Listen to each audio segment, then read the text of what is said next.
মৌলিক তারিখের ইউটিউব চ্যানেলে আপনাদের সকলকে স্বাগত। আজকে আমরা কর আইনজীবী অর্থাৎ আইপিপি নিবন্ধন পরীক্ষা যে 2026-এর যেটা অনুষ্ঠিত হবে তার প্রস্তুতি পর্বের 3-এ আমরা যে জিনিসটা আলোচনা করতে যাচ্ছি সেটা আমরা পরবর্তী স্লাইড থেকে দেখবেন। তো যে যে জিনিসটা আমি প্রতিবারের মতোই পুরো রাখি আপনাদেরকে ইনকাম ট্যাক্স প্র্যাকটিশনার নিবন্ধন পরীক্ষায় সফল হওয়ার জন্য একটা সম্পূর্ণ বিষয়ভিত্তিক কৌশলগত প্রস্তুতি গাইড। এটা আসলে আহ, যদি আপনি একটু একটু সময় দেন, নিয়মিত অধ্যয়ন করেন, তাহলে আপনার পেশাগত ক্যারিয়ারের জন্য এটা খুব আহ, অনেক রকম কাজ দিবে। শুধু একটা সময় দেওয়া, আর এটা এত এত বেশি কিছু কঠিন না। আপনি যদি একটা সময় দেন, নিয়মিত একটু অধ্যয়ন করেন, একটু প্র্যাকটিক্যাল ওরিয়েন্টেড চিন্তা করেন, তাহলে জিনিসগুলো সহজ। আর এই জিনিসটা আমরা ধারা 2-এর 80 যেটা এই বিগত অর্থ আইনে এই জিনিসটা শুধু ইমপ্লিমেন্ট করেছে। এর আগে কিন্তু অন্য জিনিস ছিল, তো সে ব্যাপারে আমি আর গেলাম না। ধারা দুইয়ে, ধারা 2 বলতে যে কোনো আইনের ধারা 2 বলতে সংজ্ঞা। তো সংজ্ঞার মধ্যে যে 80-ক, ওখানে হচ্ছে রিটার্ন দাখিলের নির্দিষ্ট তারিখ। অর্থাৎ রিটার্ন যে দাখিল করবে সেটা ব্যক্তি, কোম্পানি যাই হোক না কেন, সে দাখিল করার জন্য যে নির্দিষ্ট তারিখটা, সেটার জন্য একটা এই এই জিনিসটা সংজ্ঞায় নিয়ে এসে এখানে পুরোটাই যেভাবে হুবহু আইনে ছিল সেই জিনিসটা আমি আনার চেষ্টা করেছি। আপনারা যে জিনিসটা এটা আইনে পাবেন, আপনারা এই আইনে দেখবেন, কিন্তু আমি বোঝার সুবিধার্থে আমি কিছু স্লাইডের মাধ্যমে আপনাদেরকে জিনিসটা আহ, উপস্থাপন করার চেষ্টা করেছি। আপনারা ভিডিও না দেখে না টেনে দেখেন, আশা করি আপনাদের জন্য অনেক উপকারে আসবে। তাহলে যে জিনিসটা বলেছিলাম, রিটার্ন থাকলে নির্দিষ্ট তারিখ কিভাবে নির্ধারণ হবে, যেটা ধারা 2-এর 80-ক আয়কর আইন 2023-এর মধ্যে বলা আছে।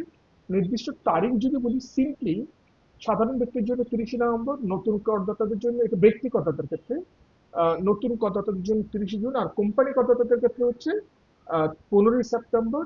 বিদেশে কর্মরত হচ্ছে ফেরার পরে বিদেশে যখন দেশে ফিরবেন তার 90 দিনের মধ্যে। আর সময় বৃদ্ধি আবেদন 90 দিন। এটা হচ্ছে জিসটা বললাম। এখানে কিন্তু কিছু ব্যতিক্রম আছে, যে জিনিসগুলো অথবা আরো ইন ডিটেলস আছে, যেগুলো আমরা পরবর্তী স্লাইড সমূহে আলোচনা করার চেষ্টা করছি। একটু যদি আমরা গুরুত্বপূর্ণ তারিখ সমূহ দেখি, যেমন সাধারণ ব্যক্তি করদাতার ক্ষেত্রে 30শে নভেম্বর রিটার্ন দাখিলের নির্দিষ্ট তারিখ। নতুন করদাতাদের ক্ষেত্রে যখন তারা প্রথমবার দেবে, তাহলে তাদের ক্ষেত্রে পরবর্তী, অর্থাৎ আহ, এর যদি ধরেন যেটা এক্সাম্পল দিয়ে পরবর্তীতে দেখতেছি যে 30শে জুন, অর্থাৎ পরবর্তী যে কর্মসূচি শেষ হবে তার পরবর্তী 30শে জুন। কোম্পানি করদাতাদের ক্ষেত্রে যেটা বলা আছে সেটা হচ্ছে 15ই সেপ্টেম্বর, অথবা আয় বছর শেষে নবম মাসে, অর্থাৎ নবম মাসের 15তম দিন। এই কথাটা এখানে আসে নাই। আয় বছর শেষে নবম মাসের 15তম দিন। বিদেশি কর্মরত করদাতা যারা আছে ওনাদের ক্ষেত্রে হচ্ছে দেশে ফেরার পরের থেকে 90 দিন। আর সময় বৃদ্ধির আবেদন মূল তারিখ থেকে সর্বোচ্চ 90 দিন অতিরিক্ত, যেটা কর কমিশনার কর্তৃক নির্ধারিত হতে হবে।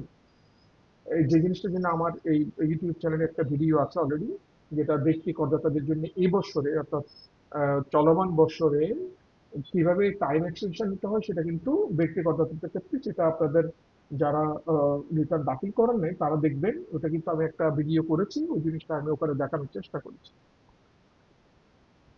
আয়কর আইন 2023-এর ধারা 2-এর 80-ক, রিটার্ন দাখিলের নির্দিষ্ট তারিখ বলতে করদাতার ধরন অনুযায়ী নির্ধারিত সময়সীমাকেই বুঝে, অর্থাৎ যে তারিখের মধ্যে আপনাকে আয়কর রিটার্নটা জমা দিতে হবে।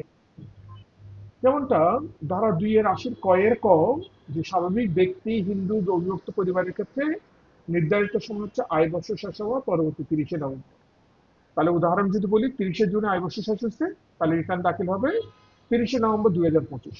যেমন জনাব রহিমের 2024-25, 2024-25 অর্থবর্ষের 1লা জুলাই 2024 থেকে যদি 30শে জুন 2025 আহ, আয়কর রিটার্নের জমা শেষ তারিখ হবে 30শে নভেম্বর 2025।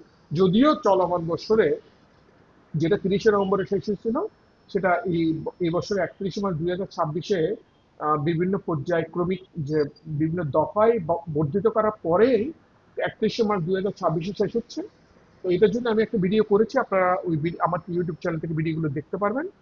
তো এর পরেও যদি 31শে মার্চের মধ্যে যারা করতে পারবেন না, সেটা আমরা আহ, ওনারা জাতীয় রাজস্ব বোর্ড একটা মেনু বার ক্রিয়েট করেছে, যেখানে আপনি অ্যাপ্লাই করলে সেখানে টাইম এক্সটেনশনের একটা বাম দিকে একটা আহ, একটা ট্যাব আছে, ওইটাতে ক্লিক করলে আপনি কিন্তু টাইম এক্সটেনশন চাইতে পারেন।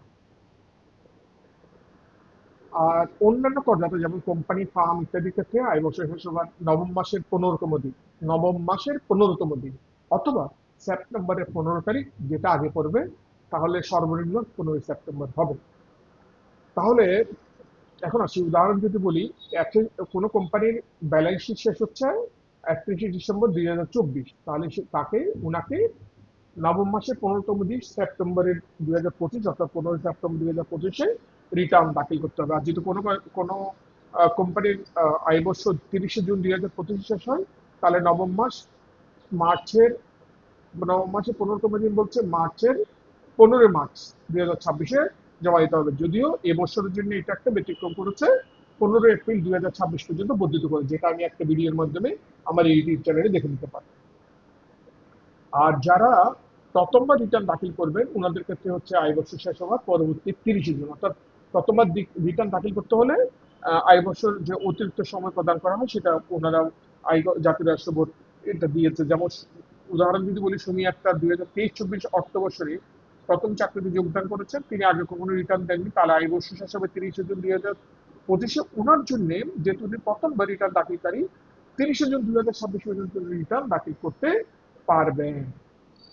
আর বিদেশে অবস্থানরত ব্যক্তি করদাতাদের ক্ষেত্রে বাংলাদেশে ফেরার পর 90 দিনের মধ্যে উনাকে উচ্চশিক্ষা এবং চাকরি ক্ষেত্রে বিদেশে ছিলেন, এই ক্ষেত্রে উনাকে মানে ছুটি বা লিগেনে ছিলেন, যেভাবে থাকুন না কেন, বৌদি ভিসা বা পারমিট নিয়ে বিদেশে ছিলেন, তাহলে উনি আসার পরে যেদিন দেশে ঢুকবেন তার 90 দিনের ভিতরে উনি রিটার্ন দাখিল করতে পারবেন। যেমন সরকারি কর্মকর্তা জনাব আকাশ লিগেনে ছিলেন 3 বছর বিদেশে, দেশে ফিরলেন 1লা জানুয়ারি 2026, তাহলে ওনার রিটার্ন দাখিলের শেষ শেষ তারিখ হবে 31শে মার্চ 2026।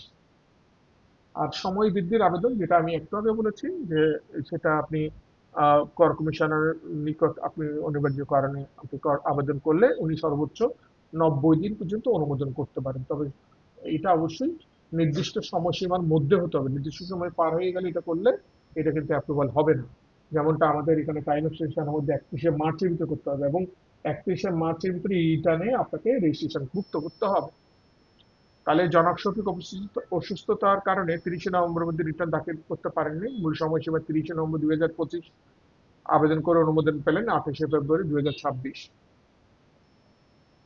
আর সরকারি ছুটির ক্ষেত্রে একটু আগে যেটা বললাম, বিশেষ বিশেষ নিয়ম হচ্ছে যদি রিটার্ন দাখিলের ক্ষেত্রে নির্দিষ্ট তারিখ কোনো সরকারি ছুটির দিন, যেমন শুক্রবার, শনিবার, শনিবার হয়, তবে তার পরবর্তী কর্মদিবসের শেষ তারিখ হিসেবে গণ্য হবে। যেমন 30শে নভেম্বর শুক্রবার, তাই ছুটি ছুটি থাকলে নতুন তারিখ হবে 2nd ডিসেম্বর রবিবার। তার একটু সারসংক্ষেপ যদি বলি, ব্যক্তির ক্ষেত্রে 30শে নভেম্বর, নতুন করদাতাদের ক্ষেত্রে 30শে জুন, সময় বৃদ্ধি 90 দিন পর্যন্ত করা যাবে, এবং যদি ছুটি থাকে তাহলে পরবর্তী কর্মদিবসে লাস্ট ডেট হিসেবে কাউন্ট হবে। অন্যান্য করদাতাদের ক্ষেত্রে নবম মাসের 15তম দিন, বিদেশে কর্মরতদের ক্ষেত্রে দেশে ফেরার পরে 90তম দিন। তাহলে ধারা 2 এর 80 ক অনুযায়ী রিটার্ন দাখিলের যে এই যে সময়সীমা সেটা বর্ণনা করা হচ্ছে। সুতরাং নির্দিষ্ট তারিখের ভিতরে রিটার্ন দিতে হবে, অন্যথায় জরিমানা আরোপ হবে। সুতরাং জরিমানা এড়ানোর জন্য আমাদের উচিত হবে, আমরা যারা আইটিভি, আমাদের যারা আইনজীবী, ওনাদের উচিত হবে করদাতাদের এটা ওনাদেরকে কাউন্সিলিং করা, যাতে আপনারা অতিরিক্ত জরিমানা এড়িয়ে চলবেন। অন্যদিকে আবার এনবিআর কেও সাহায্য করে, যাতে সরকারি রাজস্ব যাতে সঠিক সময়ে আদায় হয়। আর এই ভিডিওগুলো দেখার জন্য অশেষ ধন্যবাদ। আশা করি আমাদের চ্যানেলের সাথে থাকবেন, আমাদের চ্যানেলের সাথে থাকলে অনেক অনেক নতুন নতুন ভিডিও আপডেট পাবেন।